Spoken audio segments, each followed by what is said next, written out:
My name's Aidan Roberts and I'm a Catalyst athlete, and today I am going to speak to you a little bit about how to plan and structure a day out bouldering.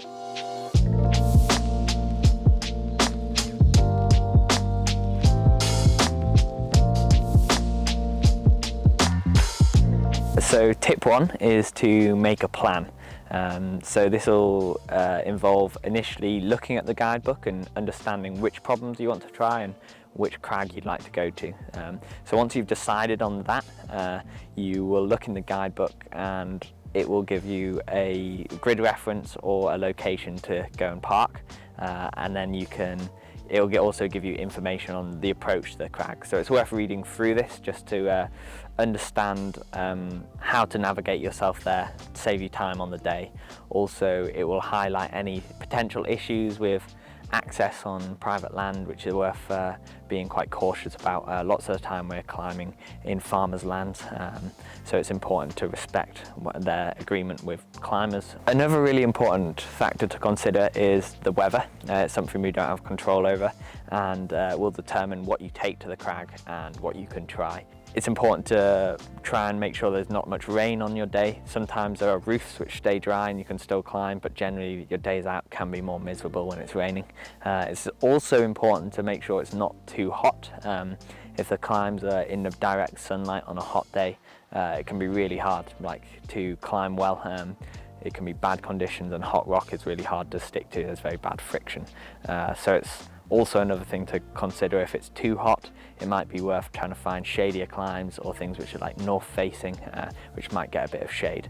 So yeah, all this pre-planning saves you lots of time on the day and will allow you to do much more climbing when you actually get to the crag.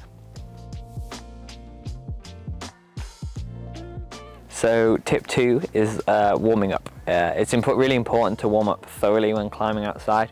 Lots of the time the holds we use are much less ergonomic than the holds that we climb on inside, so can make it more injury prone, especially in the fingers. So I will usually take a fingerboard to the crag with me to warm up, to get my fingers completely warm before I start climbing. Generally walk-ins to the crag are quite good at getting some blood flow to the lower body, but it's important to take the time to warm up your upper body as well. So I also bring a TheraBand. And then when you actually come to climbing itself, it's good to pre-plan some of the easier climbs which might look really good and integrate those into your warm-up. So you'll start on much easier climbs which you're less likely to fall off, and just get used to moving on the rock a little bit before you move on to your projects or your harder climbs. So tip three is how to pace yourself, or how to structure your day out. This generally entails, if you are projecting something, to keep that at the start of it, after you've warmed up, to do that first so that you're fresh, you've got the most skin and the most energy. You can give yourself the best possible chances for that project. It's unlikely to be able to climb flat out all day, so it's worth taking time to rest between the boulders you try. But you also want to make sure that you don't rest too much that you cool down and have to warm up again. It's very subjective, but generally I wouldn't want to rest much more than half an hour, between my boulder problems. And in between times, I usually eat some food and drink some water, just so we're hydrated and fueled to climb throughout the day.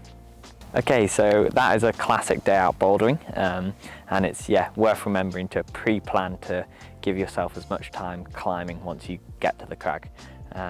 Enjoy.